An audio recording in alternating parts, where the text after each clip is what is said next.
Chennai cream சாலையில் ஹோட்டலில் பெண் ஆட்டோ ஓட்டுநர் மீது தாக்குதல் நடத்தப்பட்ட சம்பவம் தொடர்பான சிசிடிவி காட்சிகள் வெளியாகியுள்ளன. அதனை முதலில் பார்க்கலாம்.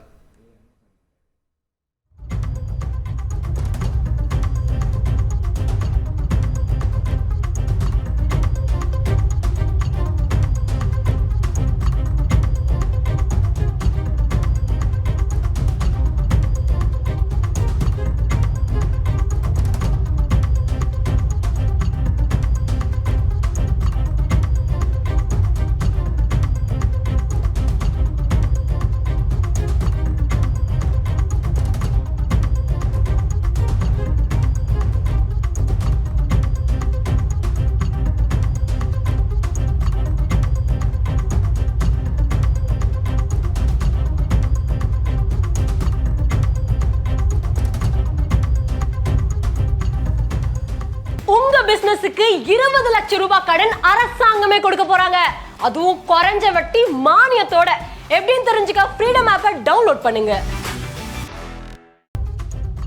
தொடர்ந்து இது தொடர்பான கூடுதல் விவரங்களை எமது செய்தியாளர் சாலமனிடம் கேட்கலாம். சாலமன், வணக்கம். இந்த விவகாரத்துடைய முழுமையான பின்னணி என்ன? சம்பந்தப்பட்ட இந்த பெண் ஆட்டோ ஓட்டுநர் யார்? அவருடைய பின்னணி என்ன? முழு விவரத்தை பதிவு பண்ணுங்க. சென்னை சூளைமேடு பகுதியை சேர்ந்த மூக்காயி என்ற பெண் கணவரை பிரிந்து அப்பகுதியில ஆட்டோ ஓட்டி வருகிறார். குறிப்பாக அங்க இருக்கக்கூடிய லாட்ஜுகள்ல அந்த வாடிக்கையாளர், அதாவது வெளிநாட்டில இருந்து வரக்கூடிய நபர்கள், வெளி மாநிலத்திலிருந்து வரக்கூடிய நபர்களை அங்க இருக்கக்கூடிய லாட்ஜுகள்ல பிடித்து கொடுத்தால் அவருக்கு ஒரு தொகையானது வழங்கப்படக்கூடிய பணியிலையும் அவர் ஈடுபட்டு வருகிறார். அந்த வகையில தான் இன்று ஓட்டல்ல சாப்பிட்டு கொண்டிருந்த வட மாநிலத்தவருக்கு விடுதியில அறை எடுத்து கொடுப்பது தொடர்பாக பேசிக் கொண்டிருந்த போது அப்போது அங்கு வந்த கண்ணன் என்பவர் தான் ஏற்கனவே இந்த வாடிக்கையாளரை பிடித்து கொடுத்து வந்ததாகவும், நீங்கள் ஏன் மீண்டும் பிடித்துக் கொடுக்கிறீங்க ஆட்டோ ஓட்டுநர் அந்த மூக்காயிடம் தொடர்ச்சியாக வாக்குவாதத்தில் ஈடுபட்டு இது தொடர்பாக இருவருக்கும் இடையே கைகலப்பாக மாறி இதுல ஆட்டோ ஓட்டுநர், பெண் ஆட்டோ ஓட்டுநர் மீது தாக்குதல் நடத்தியுள்ளார். அது தொடர்பான சிசிடிவி காட்சிகள் தான் தற்போது வெளியாகியுள்ளது. குறிப்பாக இந்த தாக்குதல்ல அவர் ஆபாசமான வார்த்தைகள்ல அந்த பெண் ஆட்டோ ஓட்டுநர் திட்டக்கூடிய அந்த சிசிடிவி காட்சிகளும் வெளியாகி உள்ளது. இந்த சிசிடிவி காட்சியால் அங்க இருக்கக்கூடிய நபர்களுக்கு பெரும் பதற்றமானது ஏற்பட்டுள்ளது.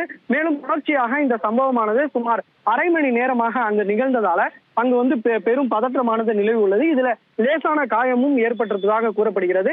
உடனடியாக அருகில் இருக்கக்கூடிய மருத்துவமனையில அவரை சிகிச்சை பெற்று இது தொடர்பாக அங்க இருக்கக்கூடிய சூளைமேடு காவல் நிலையத்திலும் 1000 விளக்கு காவல் நிலையத்திலும் புகார் அளித்ததாக கூறப்படுகிறது. இந்த புகாரின் மீதான நடவடிக்கையை தற்போது 1000 விளக்கு போலீசார் எடுத்து வருகின்றனர். குறிப்பாக சிசிடிவி காட்சியில பதிவாகி இருக்கக்கூடிய காட்சிகளை வைத்து அங்க இருக்கக்கூடிய கண்ணன் என்பவரை பிடித்தும் விசாரணை மேற்கொண்டு வருவதாக போலீசார் தரப்புல ஒரு தகவல் தெரிவிக்கப்பட்டுள்ளது. நன்றி சாலமன், உங்களுடைய விரிவான தகவல்களுக்கு.